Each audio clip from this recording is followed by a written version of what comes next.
You pointed out that, people do not understand and they do not ask questions. And it's good that you're explaining all of these now, because they say the projects you're embarking on in Niger State are quite ambitious. You even talked about a rail line from Abuja to Minna as part of our plans to even decongest Abuja and make a lot of people working in Abuja live in Minna. These are quite ambitious projects, I must say. And you have also acknowledged that, the federal allocation has tripled, because the fears, the fears expressed by people was that the state might be borrowing so much to do all of these projects. That's why, and now that you're saying it's the federal allocation and PPP, it's quite good to know. But are there also, would there also be these concerns about, borrowing? Is it legit? Do people have that?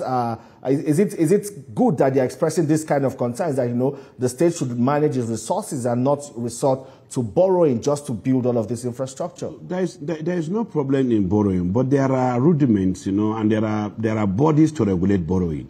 The DMO is a federal agency established by the Constitution to regulate borrowing.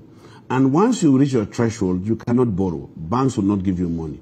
So as far as we are concerned, we have not even reached, 20% of our supposed borrowing.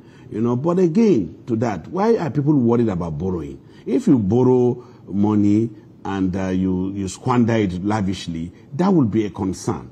But if I borrow money, now I've borrowed money from Islamic Development Bank, $188 million US, and I'm using it to do Minabida Road, and I have awarded contract to contractors that are working on that road, it's going to be tolled.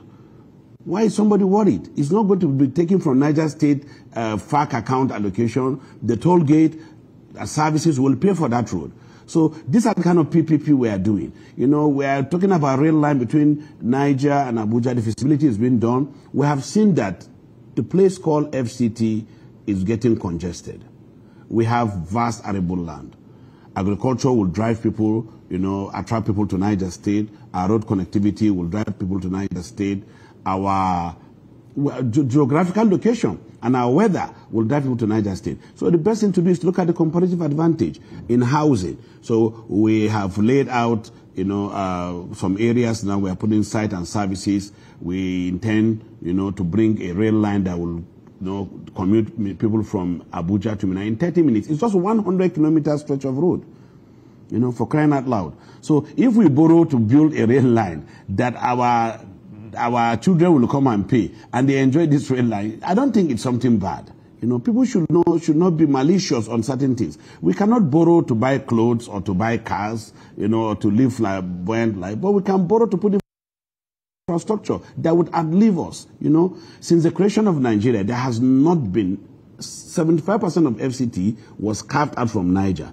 If we had put a rail line between Minna and Abuja by now, there won't have been even land available on the corridor where this rail line is going to pass. A lot of communities will have come up, So we are also, being ambitious, being futuristic about certain things. And this is what we're doing.